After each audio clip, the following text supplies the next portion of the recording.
बिस्मिल्लाहिर्रहमानिर्रहीम। इस वीडियो में मैं कोशिश करूंगा कि आपको कॉम्प्लेक्स पावर के बारे में अगर आपके जहन में कोई कन्फ्यूजन है तो उसको दूर कर दूं।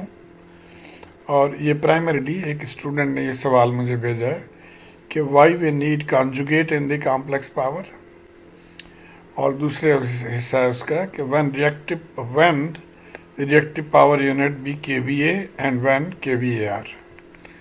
तो आइए चलते हैं आगे।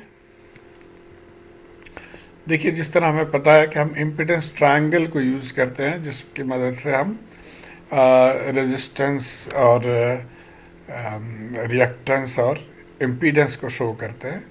ये हो गया रेजिस्टेंस और ये है रिएक्टेंस और ये इम्पीडेंस। तो बिल्कुल इसी तरह से पावर ट्रायंगल यूज़ किया जाता है जिसमें ये रियल पावर हम शो करते हैं और ये रिएक्टिव पावर, और ये जो है इसको कॉम्प्लेक्स पावर या यहाँ पे अपरेंट पावर भी इसको कहा जाता है। ये मैं बाद में क्लैरिफाई करूँगा। तो बहरहाल तो ये कॉन्सेप्ट है पावर ट्रायंगल का। अब अगर इंडक्टिव लोड हो तो इसको इस तरह से ड्रॉ करते हैं कि ये रियल पार्ट हो गया और ये रिएक्टिव पार्ट हो गया और ये जो है ना वो कॉम्प्लेक्स पावर आ गया। और अगर कैपेसिटिव लोड हो तो ये रिएक्टिव पावर नीचे चला जाता है, नेगेटिव साइड पे चला जाता है। तो इस तरह से अब चूंकि ज़्यादातर इंडस्ट्रियल लोड्स जो है, बल्कि तमाम इंडस्ट्रियल लोड्स वो इंडक्टिव इन नेचर होते हैं, कैपेसिटिव नहीं होते। तो इसलिए हम प्राइमरीली इस सर्किट को डिस्कस करेंगे। अच्छा, तो पहला पार्ट एक्टिव पावर जिसको कहते हैं, जो एक्चुअल पावर है। और आमतौर पे अगर सर्किट के अंदर जो भी रेजिस्टिव एलिमेंट है वो इस पावर को कंज्यूम करता है या इस पावर से फ़ायदा उठाता है। मसलन अगर हीटर है तो हीटर जो पावर कंज्यूम करेगा उसको हम कहेंगे कि ये एक्टिव पावर है। और एक्टिव पावर की यूनिट्स जो है वो वॉट है। और कई इसके लिए नाम बुक्स में दिए हुए हैं।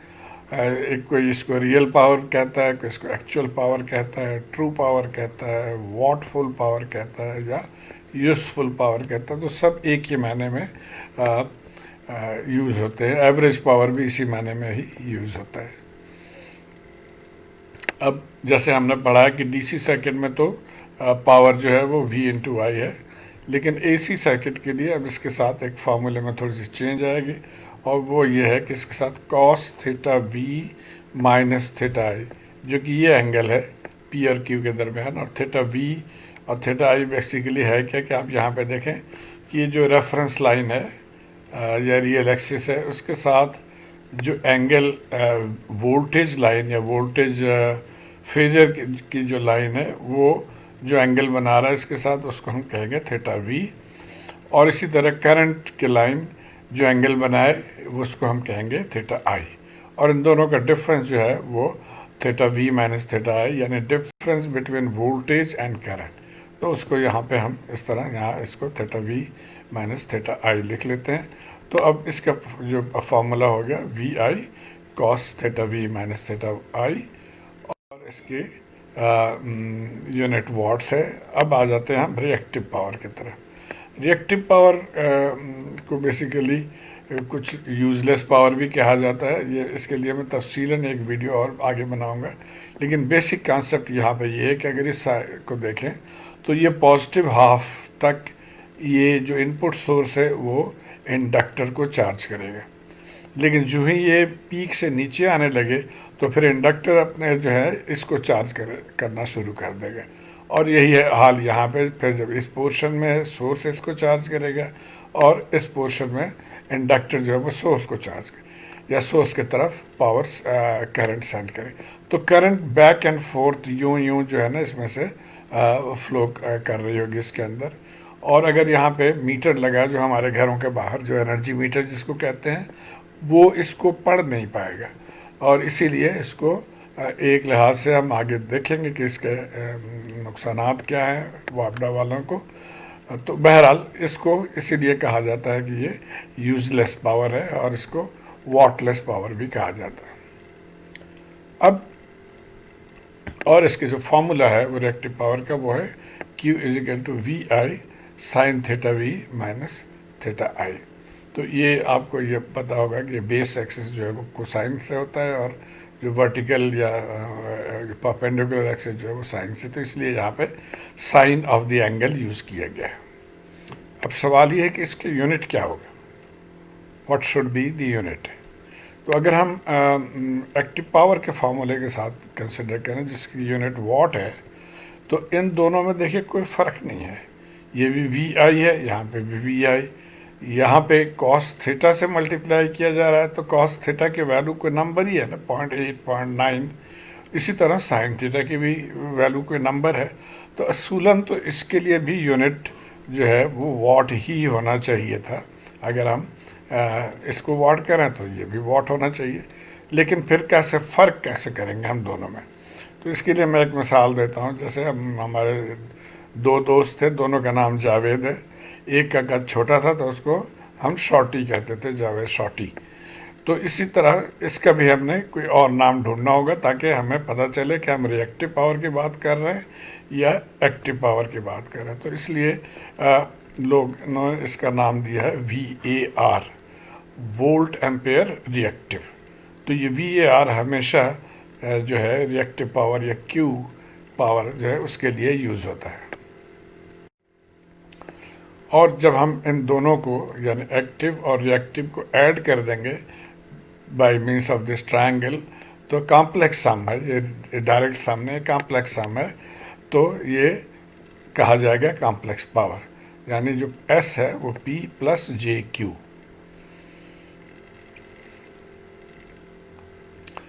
और इसके काफ़ी सारे फार्मूलाज हैं। एक तो ये यहाँ से हमने देख लिया P प्लस JQ है, दूसरा आप ये फार्मूला VRMS RMS और इन दोनों के दरम्यान का जो एंगल है, और उसके बाद ये हाफ VI कॉन्जुगेट है और VRMS I कॉन्जुगेट है और फिर VM RM theta V minus. तो ये काफ़ी सारे फार्मूलाज हैं और इससे परेशान नहीं होना कि जी ये क्यों आया, आगे मैं डिस्कस करूँगा कि ये कॉन्जुगेट क्यों आया। बहरहाल इनमें से कोई भी फार्मूला आप यूज़ करके कॉम्प्लेक्स पावर कैलकुलेट कर सकते। अब कॉम्प्लेक्स पावर के साथ एक और है जो कि अपरेंट पावर है। इससे काफ़ी लोग कंफ्यूज हो जाते हैं कि ये क्या चीज़ है। तो मैंने इसको समझने के लिए मैंने ये तरीका अपनाया है कि ये फ़र्ज़ करें ये है, इसने कपड़े शपड़े पहने हुए हैं, तो इसको अगर हम कॉम्प्लेक्स कहें तो इसके अगर ये वर्दी को उतार दें तो जो बाकी बचा वो है अपरेंट पावर। मतलब ये है कि जो कॉम्प्लेक्स पावर के अगर फेज एंगल्स को इग्नोर कर दें तो जो बाकी बचेगा वो अपरेंट पावर है। या सिर्फ आप ये भी कह सकते हैं कि कॉम्प्लेक्स पावर के मैग्नीट्यूड को सिर्फ लें अगर हम, तो वो अपरेंट पावर है। तो दिस इज़ द मैग्नीट्यूड। और जब फार्मूला में आप देखेंगे तो ये फार्मूला कॉम्प्लेक्स के लिए था, यानी VRM one of the formulas VRMS multiply by IRMS और ये angle theta V minus theta है। तो अगर हम इसको इग्नोर कर दें, यानी इसका वर्दी उतार दें, कपड़ा उतार दें, तो जो बाकी बचा वो हो गया इसका मैग्नीट्यूड और वही है अपरेंट पावर। तो इस पिक्चर को आप जहन में रखें तो आप कभी भी नहीं भूलेंगे कि अपरेंट पावर क्या है। So apparent power is the magnitude of complex power और उसका ये फार्मूला है। ओके, और ये अगेन हम इस ट्रायंगल पे आ गए। ये P है और Q है और ये कॉम्प्लेक्स पावर है और इसका मैग्नीट्यूड जो है वो अपरेंट पावर है। अब ये यूनिट्स में कंफ्यूजन कुछ लोगों का होना नहीं चाहिए। बहरहाल इसको दोबारा एक दफ़ा हम रिविजिट कर लेते हैं। ये हमारा पावर ट्रायंगल है। तो ये जो है, जो रियल एक्सिस पे जो है वो एक्चुअल पावर जिसको हम कहते हैं, रियल पावर कह रहे हैं, उसकी यूनिट हमने देखा कि ये वॉट है। जो रिएक्टिव है उसके लिए हम यूनिट हमने चूज़ किया खुद के, हम इसको VAR कहेंगे। और जो ये अपरेंट पावर या कॉम्प्लेक्स पावर जो है उसके यूनिट हम सिर्फ VA कहेंगे। ये वोल्टेज मल्टीप्लाई बाई करंट है एक्चुअली। और जब ये बड़े साइज़ के वैल्यू हो तो उसको हम किलो में कह देंगे, तो ये किलो वाट हो गया। VAR की जगह हम kVAR कहते हैं और जो कॉम्प्लेक्स पावर है उसको kVA कहते हैं। तो ये एक्चुअली आप ये भी समझ सकते हैं कि जैसे ये सप्लाई कर रहे हैं हम यहाँ से और ये दोनों रेजिस्टेंस में और इंडक्टर में ये कंज्यूम हो रहे हैं। तो सप्लाई पावर जो है वो VA या KVA है, और इसीलिए जो जनरेटर्स वगैरह हैं उसको वाट में नहीं रेट किया जाता बल्कि उनको KVA में रेट किया जाता है। ओके, इस डायग्राम से भी आप याद कर सकते हैं पावर की कि जैसे ये वाट हो गया, ये VAR हो गया, ये VA हो गया, ये भी VA। अब आइए एक एग्जांपल से हम थोड़े से अपने कॉन्सेप्ट को मज़ीद एम्फसाइज करें। ये गिवन है कि लोड वोल्टेज जो है लोड के अक्रॉस ये 60 cos ओमेगा टी -10। तो अगर इसको हम डायग्राम्स में ड्रॉ करें फेजर डायग्राम में, तो ये -10 नीचे की तरफ आ गया, ये वोल्टेज हो गया, और करंट जो है वो +50 है, तो 1.5 +50 की तरफ हमने ड्रॉ कर दिया। तो ये हमारा वोल्टेज और करंट रिलेशन आ गया। अब यहाँ पे हमने कॉम्प्लेक्स पावर पहले पता करना, उसके बाद एपरेंट पावर पता करना। तो जैसे हमने इतने सारे फार्मूलेस पढ़े थे कॉम्प्लेक्स पावर के, उनमें से किसी को भी यूज़ कर सकते हैं। आइए पहले हम इसको, ये दोनों चीज़ें गिवन है, इसको हम अगर और ये हमारे फार्मूलाज हैं, कोई भी फार्मूला आप इसमें से यूज़ कर सकते हैं। तो सबसे पहले हम इसको मैग्नीट्यूड इसका लिख लेते हैं फेजर में। यहाँ से हमने फेजर में इसको लिख लिया 60 और इसका एंगल -30 है, और इसी तरह करंट जो है वो 1.5 और एंगल 50। अब अगर मैं ये फार्मूला यूज़ करना चाहूँ या ये फार्मूला यूज़ करना चाहूँ तो हमें इसको RMS में कन्वर्ट करना पड़ेगा। तो RMS में हमने कन्वर्ट करने के लिए इसको मैग्नीट्यूड को √2 से डिवाइड कर दिया, तो ये हमारा RMS वैल्यूज़ आ गया। अब हम ये चूँकि कंपैरेटिवली सिंपल है तो हम इसको यूज़ कर लेते हैं। So the complex power is VRMS IRMS conjugate. तो VRMS तो एग्जैक्टली उसी तरह लिख लेंगे, IRMS के कॉन्जुगेट के लिए सिर्फ इस एंगल साइन को चेंज कर लेंगे, यानी +50 के बजाय इसको हम -50 कर लेंगे, और जब इनको आप मल्टीप्लाई कर देंगे तो ये 45 आ गया, और पावर से ऐड कर लेंगे तो ये -60 आ गया। तो ये हो गया कॉम्प्लेक्स। अब जैसे हमने एपरेंट मालूम करना है बगैर वर्दी के, तो यानी आप इसके एंगल को काट दें तो जो बाकी बचा वो आपका हो गया apparent power. So apparent power is the magnitude of complex power which is equal to 45 VA। अब कॉम्प्लेक्स पावर निकालने का फ़ायदा क्या है? इसका फ़ायदा ये है कि अगर एक दफ़ा आपने कॉम्प्लेक्स पावर निकाल लिया, जैसे ये हमने यहाँ से आ गया कॉम्प्लेक्स, तो all you have to do कि आप कैलकुलेटर से इसको पोलर से रेक्टेंगुलर में कन्वर्ट कर लें, तो ये आंसर आ जाएगा। अब ये जो पहला वाला है ये रियल पावर है, डायरेक्ट आप यहाँ से लिख सकते हैं कि ये रियल पावर है 22.5 और इसकी यूनिट वाट है, और ये दूसरा जो है ये रिएक्टिव पावर है Q और इसके यूनिट जो है वो VAR है। सो 38.97 VAR।